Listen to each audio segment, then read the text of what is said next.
Ladies and gentlemen, please take your seats. You know, when you go digging, the crevices of pop culture allow you to dig up some pretty interesting stuff, and if you're within the sound of my voice, that must mean you are in the seats with once more. As always, my name is Dave Voigt, and I'm the host of this podcast, where we sit down with a wide-ranging variety of industry professionals and we pick their brain about current projects, state of the industry, how they got started, and so very much more in a light and in a conversational fashion. And you know, if you like how we do things around here, and I'm going to assume that you do because, hey, you're listening right now, subscribe. Subscribe to the podcast. We're pretty much available everywhere. Hit that subscribe button. Give us the old 5-star rating on your podcast platform of choice. We're on Apple, Amazon, Spotify, Google, pretty much everywhere. And plus, we archive every single one of our episodes over at our In the Seats YouTube channel. So if you can give us a like and subscribe there as well, we would absolutely appreciate it. Also, don't hesitate to check us out on the social media. I think that's what the kids are calling it these days. We're on the Facebook, we're on the Twitter, we're on the Instagram, we're on the Letterboxd, and we're on the TikTok for all sorts of fun updates. And finally, and I do dare say most importantly, please pay us a visit over at In the Seats, intheseats.ca, for all the latest and greatest from the world of film, television, basically the moving image at large, because if we love to watch it and write about it and talk about it, guess what? We love it when you swing by and read about it and listen about it. So please, pay us a visit. Do us that kindness. But on this episode, we got a good one. It is a film that had its world premiere a few weeks back at Doc NYC, and for anyone who grew up in a certain musical time period, it's a fun piece of cinema. It's called the Elephant Six Recording Company, and it's the inside story of some 90s psychedelic rock bands like Olivia Tremor Control, Neutral Milk Hotel was one of my favorites, and the Apples in Stereo, along with sort of a whole host of artists who were behind this collective, who sort of built themselves up and sort of, pushed themselves into the ethos of popular music at the time. And again, if you grew up at that time and you're into these bands, this is definitely one of those films you want to watch. But in advance of the world premiere, we had the unique pleasure of sitting down with, we were supposed to sit down with the director, but he was having a baby, so he had to step out. But the producer of the film, Rob Hatch Miller, who is a director of his own right, with a great other music doc called Other Music, which you should check out as well, was fantastic enough to step in and do press on this, and we talked about the movie and just sort of the era, and so very much more for a great conversation. But like I said, it's probably doing the festival tour now, so depending on where you are, keep your eyes open for the Elephant Six Recording Company coming somewhere to a theater near you. But first, enjoy our talk with Rob, because between you and me, it's a darn good one. I mean, just officially, first off, just thank you so much for the time today. And I mean, and congrats on this film, man. I absolutely loved it. Oh, thank you. We loved making it. I You know, I mean, love watching it. I guess my first question is because, like, walk me through, I guess, the origin of wanting to make it, because to me, this almost feels like a companion piece to the film that you made, Other Music, like, because these indie bands needed the indie record stores and kind of vice versa. It feels like they're almost very symbiotic in a way. Yeah, they're very of a piece, and it all came together. Well, originally it came together because Robert Schneider from the Apples in Stereo met this director, CB Stockfleth. He did a multi-camera live concert shoot for the Apples in Stereo around 2009, 2010, and Robert was really happy with how it turned out. And Robert said, "Will you make a documentary about this group of bands that I was part of?" So that started the director down the path of making it. It first crossed my path when I was making Other Music. I had reached out to this editor, Greg King, who cut a film I loved, City of Gold, about the LA Times Pulitzer Prize winning food critic, Jonathan Gold. Greg cut that movie, and we were looking for an editor for Other Music. So we reached out to Greg. It turned out, he was really deeply connected to Other Music. He had sold a DVD of his experimental film stuff on consignment at the store. He was in a band called Rachel's that was a band that was carried at Other Music. So when I first interviewed Greg, he could not work on Other Music because he was working on this film about Elephant Six, which I was immediately interested in because I love these bands.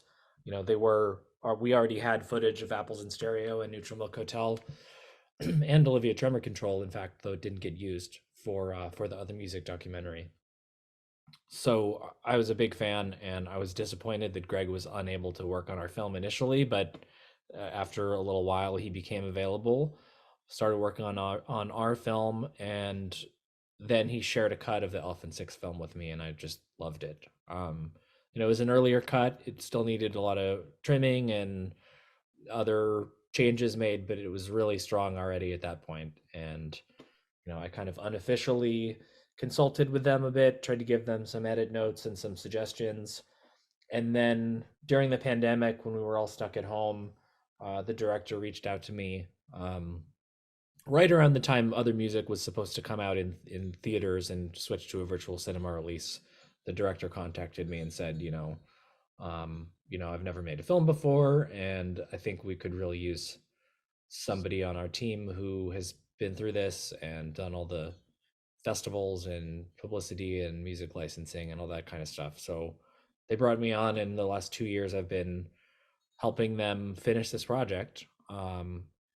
Very heavily creatively involved with edit changes, helping them figure out a way to make Jeff Mangum from Neutral Milk Hotel more part of the film. Right. He is by far the most famous character in the film, but he also notoriously has not done a press interview since the late 90s. I was So wondering about that. yeah, so it's not like he rejected this film in any way, shape, or form. It was just, I don't do interviews.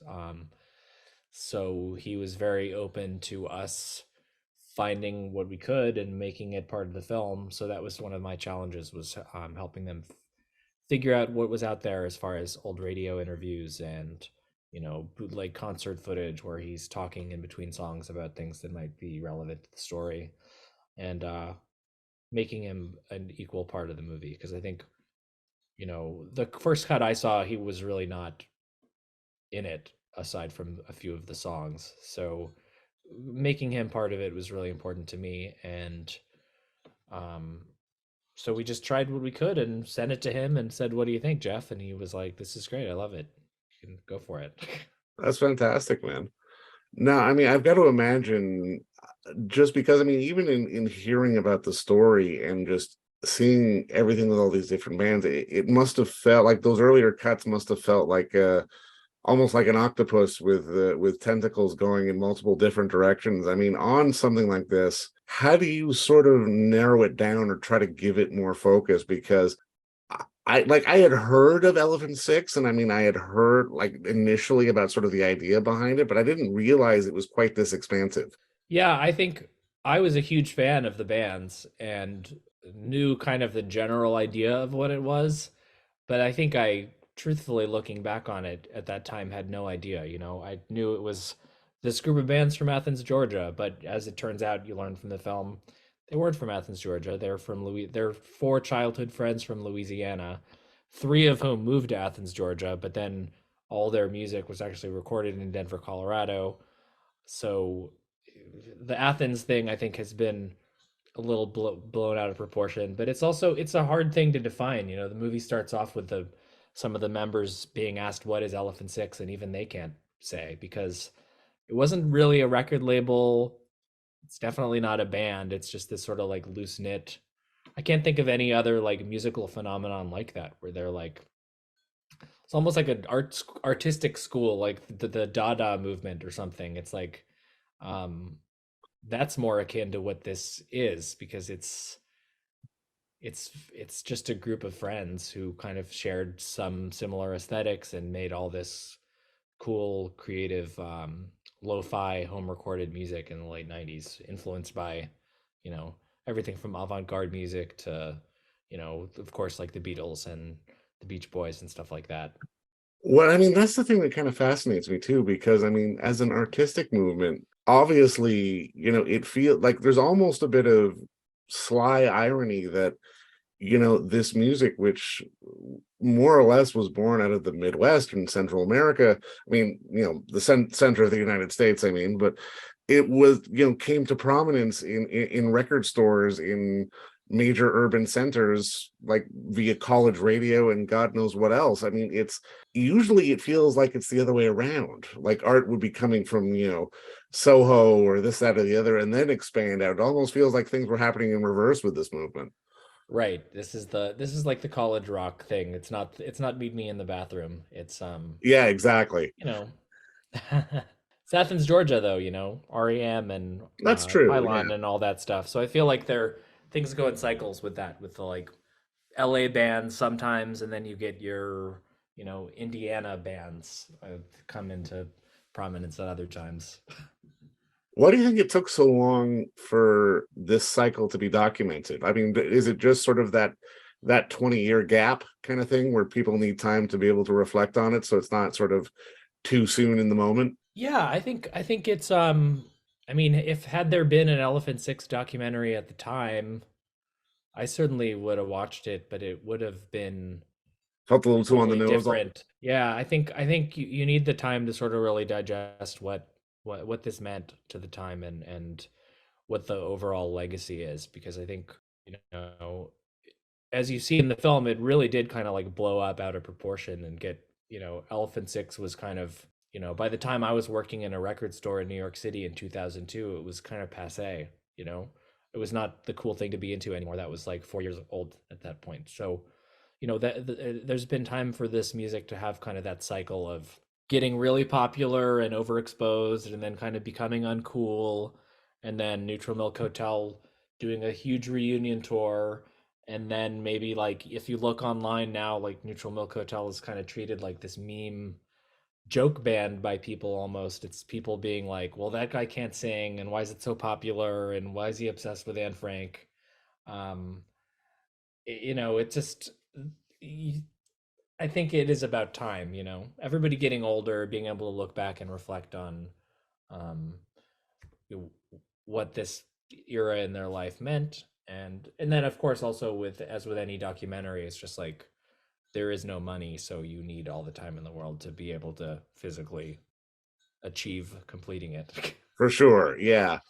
No, but I mean, this kind of dovetails into something I'm kind of dying to ask, because I mean, when you've got a ton of credits and when you go through all your stuff, it's like, I'm kind of curious what got you into this business, because I mean, there isn't a straight line between sort of indie record stores and indie rock from the late 90s to working on Fraggle Rock.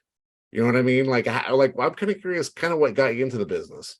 uh Good question. So I'm a huge music lover and musician, and when I think I kind of went in these cycles personally with my ambitions in life, from like being a kid that was obsessed with Steven Spielberg to being a 14-year-old with a guitar, and then falling back in love with film. And then I went to film school, but at film school I got distracted by working in a record store and didn't really take advantage of film school. And then after working in a record store, I got really into documentaries. Worked for Laura Poitras on her film The Oath before she made Citizen Four, um, and then got involved in making these kind of alt comedy, indie rock music videos after that. So it's just kind of, my whole life has been this kind of bouncing back and forth between music and film and comedy, and sometimes trying to combine all three at the same time, if that makes any sense. And with Fraggle Rock, uh, the Jim Henson Company has a lot of like comedy connections, and I think always has. So I think that's how I ended up doing work with them, was from working more on like UCB type comedy stuff. Well, that's very cool. I Yeah. mean, it's something else I'm curious about, because I mean, I noticed you worked on you have to do camera work on the Big Star doc, and I mean that's probably one of my favorite music docs of all time, because it definitely tries to push away from at least a little bit from the convention and the form that we expect in music docs. Because I mean, sometimes they get a little cookie cutter. Like that film, this film, your film, at least try to be a little bit different. And I'm kind of curious, what has your experience sort of being involved in all aspects of making a variety of different programming has informed you, not just as a filmmaker, but as a producer as well? Well, gosh, Am I going too deep? no, no, no. I I'm just trying to think how to even articulate it because I've just had to wear a lot of different hats in the business, from shoots where I'm like the sound recordist or I'm the camera person Right. or something like this where I'm like, Elephant Six film was somebody else's film that I came on to sort of help bring across the finish line. So it's like on a project like this, my job is, looking for funds as much as it is giving edit suggestions or, reaching out about music licenses or doing legal work, figuring out like what we do and do not have permission to use. Um, so that's a vague answer, though. I'm not sure I'm giving you what you want there. No, but I mean, it's the skill set of just knowing that you've got to figure it out. Because I mean, I think a lot of people have this sort of idealized version of sort of independent filmmaking, and like you're the director and this is what you do, or this is the producer and this is what you do. But in reality, you've got to know a little bit of everything just to get the job done and get it over the goal line, and get it into a form that you can sell or at least show to people at a festival, that kind of thing. Well, it is a little bit of the same DIY mentality of these Elephant Six bands, For of sure, like, yeah. well, we have nobody's gonna give us a studio, so we have to figure out how to record it ourselves. We don't have money to hire like a touring sound person, so one of us is just gonna wing it and eventually, you know, do sound for this band that is not now massive. As an independent filmmaker, you don't get a lot of support. And the director of this movie, Chad, uh, when I asked him for the credits, like, who, were there any PAs? Who did sound? Did anybody do any lighting? He was like, no, we never had any money for that stuff. Like, I had maybe two friends that helped me carry things into shoots. But same with Drew and the Big Star documentary and Danielle and that team. It's like these films happen not because anyone gives you a check and says, go make a movie. They happen because you care about it enough to just keep on doing it, even when there's nobody there to help, or maybe it feels like nobody's going to care. Um, for me, it's all about follow through and finishing what you started. A comedian, Eugene Merman, once told me, his longevity in the stand-up comedy field is just from not quitting. you know Yeah. Most of the people that he knew, people that he thought were better than him, but they'd stopped doing it and got a real job or whatever. So it's the same way with making films like this, and it's the same way with musicians like these Elephant Six bands, where they did it themselves because there was no one was there to do it for them. No, man, I agree with you on that 100%. And I mean, thanks. I mean, just to, to go on that sentiment, thanks for not giving up and giving this, helping give this film some real focus, and filling in today and just being a part of telling a real interesting part of music history, which I mean, I think a lot of people have sort of forgotten, because I mean, there are so many good bands that came out of this collective that, I'm glad this story got told with some real perspective and is going to be out there for their audiences to see now. I'm really glad too because like I said, I love these bands, and this is a movie that I wanted to see, which is why I have dedicated so much time to it, and why the rest of the team has. We care about this music, and I've fallen so much more in love with it. Some of these albums, like the self-titled Circulatory System album that I think I bought on CD in 2001, I listen to more than ever now, and it's just such great, awesome psych rock, that just For fits in with sure, yeah. the canon of like late 60s music, but is modernized and has this sort of cool darkness to it. There's so much good music. It's been really fun to kind of have it back in my life. Well, Rob, man, thanks for filling in for Chad, and thank you so much for the time today. Thank you. Really appreciate it. And don't forget to visit our friends over at Bay Street Video for all your DVD, Blu-ray rental, or purchasing needs this summer, as they are still open for curbside and some mailing delivery as well. Over at 1172 Bay Street, Toronto, Ontario, Canada, you can give them a call at 416-964-9088. That's 416-964-9088. Or send them an email at baystreetvideoto@gmail.com for any of your DVD and Blu-ray needs.